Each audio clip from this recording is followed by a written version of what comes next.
Dinner and a movie. It's something that everyone does at some point in their life. Enjoy a meal and head off to a local movie theater.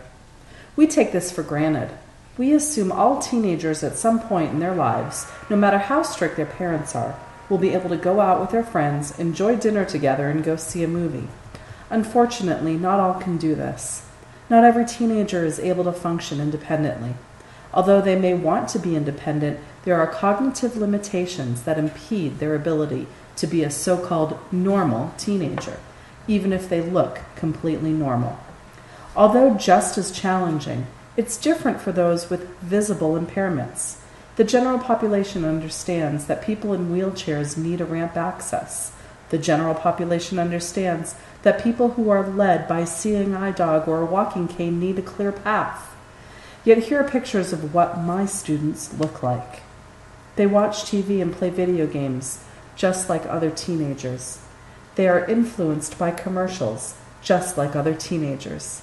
They understand what's the popular music and who the teen heartthrobs are today. They want to be able to live an independent life, yet cognitively, they're not ready to be independent. This unit is designed for my bridge class, which is a moderate to severe special needs class that works on academics, functional, and social skills. We work on learning to tell time and read a schedule so they will show up on time for a job or an event. We work on learning money, and when they hand a cashier a $20 bill for a $2 item, that they can't just walk away.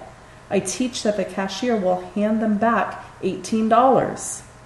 I also teach that they say please and thank you and make eye contact as best they can, even my students with autism. I teach students how to hold a conversation, and although a yes or no answer may be appropriate, a follow-up question related to the subject is what constitutes a reciprocal conversation. I teach students to share their feelings and opinions, and if they are different, that's okay. I teach students to communicate their needs and to make good choices. I teach students that shorts should only be worn during warm weather and sweaters and heavy jackets are needed during cold weather. I teach these concepts on a daily basis. And this unit plan, Dinner and a Movie with Your BFF, focuses on all these major life skills.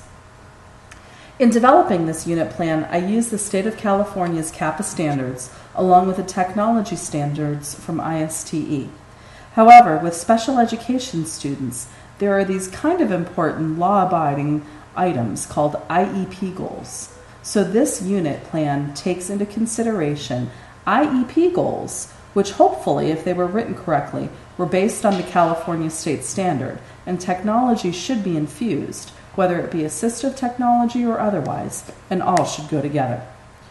Most important, though, is this unit plan was developed taking into consideration each individual student. We consider Bloom's taxonomy and also develop the lesson plans cross-referencing a plan incorporating Howard Gardner's multiple intelligences. Each lesson plan has specific directions for modifications based on individual students' MIs. Our unit plan, incorporating the very essence and complexities of a bridge lesson, is creating a plan for a BFF dinner and movie date night. Our objectives are all developed around the concept of going out for dinner and a movie independently, including choosing a restaurant and movie, planning the financial needs, planning the time to allow for transportation, role-playing the interactions with others, and even reviewing your dinner and movie experience. This unit plan is heavily reliant on technology, including iPads, computers with internet access, individual responders, an LCD projector, an Elmo or a dot camera, a classroom website with a blog, and a smartboard. Oh, and those iPads. If you're going to use iPads, then you're going to need apps. And here's a bunch of apps that we're going to use in this unit plan.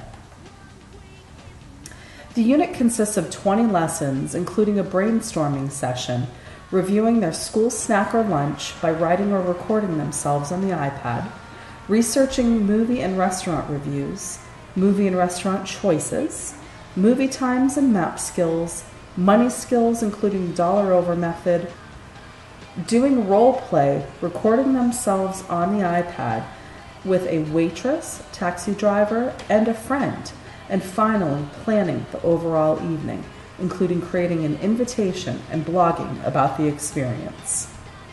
The goal at the end of this unit is to provide my moderate to severe students the tools to be able to go out with a friend independently, go to dinner, and go to a movie, something that we take for granted. In learning about Bloom's taxonomy and Howard Gardner's multiple intelligences, I will now go forward and build lesson plans and unit plans differently. I know now it's not just about the steps of the plan, but about ensuring how I can effectively teach each person, no matter what their cognition and no matter what their intelligence. I need to teach with patience to understand their needs and know that I have the tools to reach them, even if they are a different MI than myself. I thank you, Professor Korda, for providing these tools to me and for making me a better teacher.